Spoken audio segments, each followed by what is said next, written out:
Top quality और consistent performance के लिए सिर्फ सिल्वर पंप। टॉप क्वालिटी और कंसिस्टेंट परफॉर्मेंस के लिए सिर्फ सिल्वर पंप, नाम याद रखना।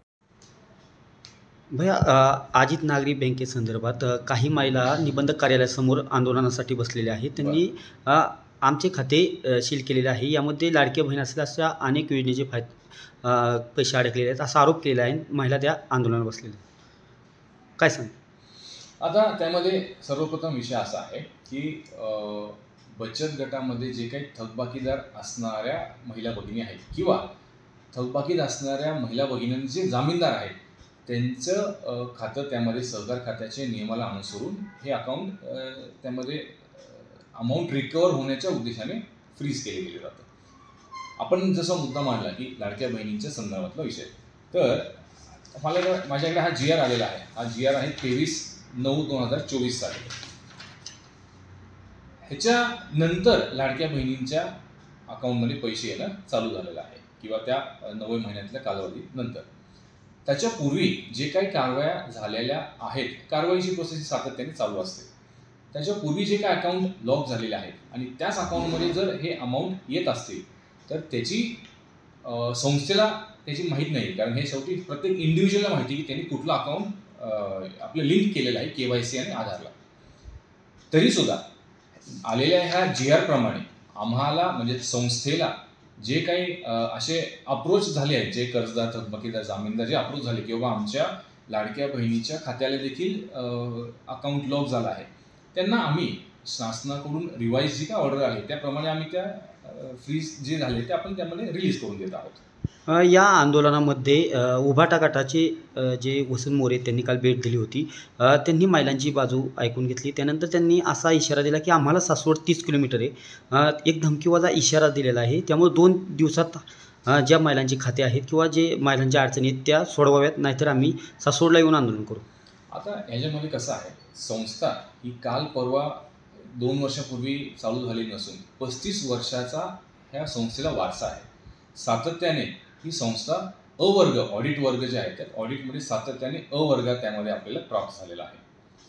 याच्यात मी मागं देखील एक आपल्याला मुलाखत दिली आणि आज देखील सांगतो की प्रत्येक इथं आणलेली गोष्ट, त्यामध्ये मग इथं आणलेली टाचणी असेल किंवा इथं आणलेलं बल्ब असेल, ह्याचं सगळ्या गोष्टी हे ऑन द रेकॉर्ड त्यामध्ये आम्ही त्या ठिकाणी घेतो। संस्थेशी निगडीत असणारे हे अनेक त्या ठिकाणी कुटुंब आहेत की ज्यांना आपण वेगळ्या वेगळ्या स्तरावरती संस्थेच्या माध्यमातून हा त्या ठिकाणी सहकार्य केलं जातं। आता ह्याच्यात एखादी व्यक्ती जर काही इशारा त्यामध्ये देत असतील तर आम्ही ऐतिहासिक अशा आमच्या ह्या पुरंदर तालुक्यात त्यांचं स्वागत करतो आणि विशेष करून सासवडमध्ये संत सोपान काकांच्या ह्या भूमीमध्ये त्यांचं हार्दिक असं स्वागत आहे। साहेब, एकंदरीत ज्या महिलांचं आरोप आहेत त्यांना न्याय देण्यासाठी कसा प्रयत्न राहणार आहे, कारण त्यांनी 2 दिवसाचा पुन्हा आंदोलन करण्याचा इशारा दिला। आता आपण पाहत आहात की याच्यामध्ये आम्ही शासन स्तरावरून अधिकारी वर्गातून जे काही आम्हाला कोऑर्डिनेशन जे काही केलं जात आहे त्या ठिकाणी आवश्यक असणाऱ्या बाजू समजून घेऊन त्यामध्ये सहकार्याची भूमिका निश्चितच त्यामध्ये आमची आहे आणि ती आधी देखील होती। ह्याच्यात विशेष करून संस्थेचं कुठलंही नुकसान होऊ नये ही आमची त्या ठिकाणी बाजू आहे आणि सहकार खात्यातील अधिकाऱ्यांचं देखील तेच म्हणणं आहे की समतोल त्यामध्ये आपण कुठेतरी साधावा आणि ह्याच्या पलीकडे आपण संस्थेचं आपण त्या ठिकाणी वाटचाल करूया। येत्या किती दिवसात तरी महिलांना न्याय भेटेल, जेणेकरून ज्या आरोप होत आहेत त्यावरती पडदा पडेल? आता बघा, हे शेवटी ज्या भगिनींनी कर्ज घेतलंय त्यांचे त्याच्यावरती सह्या आहेत, त्यांचे फोटोज आहेत, हे सगळे एक प्रॉपर चॅनलाइज थ्रू प्रोसेस सगळी झालेली आहे।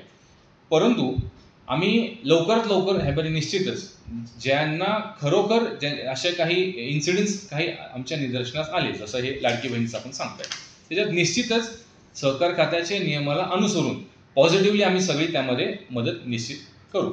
तुम्ही वेगवेगळ्या घटना घडत आहे, आंदोलन करताना अनुचित प्रकार घडू नये यासाठी काय आव्हान कराल, विशेषतः त्यांना न्याय मिळेल? मी सर्वच त्या ठिकाणी जे आमचे कर्जदार बांधव भगिनी असतील किंवा थकबाकीदार बांधव भगिनी आणि जामीनदार यांना विशेष करून त्यामध्ये सांगू इच्छितो की आपण कुठल्याही पॅनिक स्टेटमध्ये न जाता आपण या ठिकाणी संस्थेशी येऊन आपण चर्चा करावी. आम्ही या ठिकाणी ओपन आहोत आणि आपल्याला सहकार्य करण्यासाठीच आम्ही या ठिकाणी आहोत, कारण प्रत्येक सभासद हा संस्थेचा एक प्रमुख घटक आहे, असं हे आमच्या संस्थेचं विशेष धोरण आहे.